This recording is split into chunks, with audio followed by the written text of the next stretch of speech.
Welcome! We're doing some Satriani today, and there's no better guitar to play Satriani on than a Satriani model guitar, right? So here we are, and this is a very, very nice guitar. This is, if you look, it's got like it's kind of like a wedge shape. Here, let's see if I can show this to you.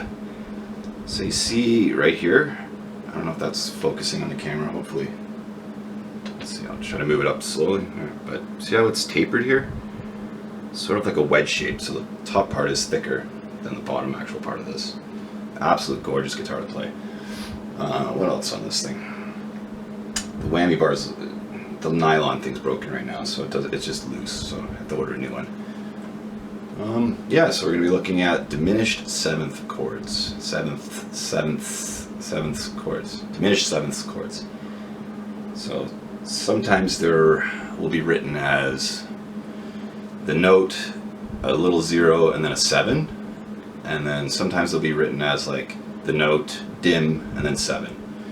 So you win some, you dim some. They're written out like this. You'll see G sharp 07, or F 07. Now I used to think when I see these like, oh crap, it's gonna be some hard chord, and it's kind of a tricky chord, but there's kind of a nice little rule to them.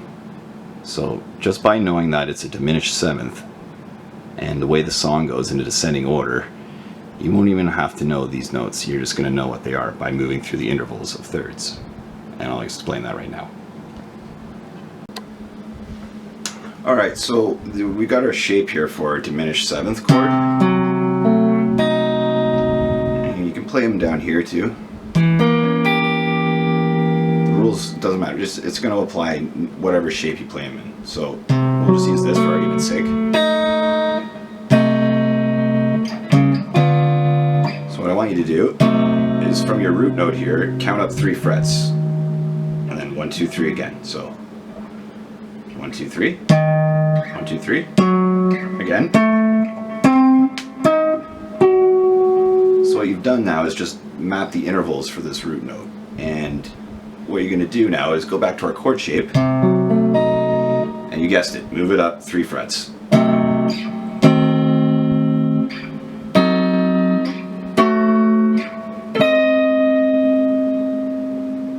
So this brings us back to the Joe Satriani riff, and near the outro of the song, he starts with a G sharp diminished seventh, and you can tell it's the same pattern that we just did.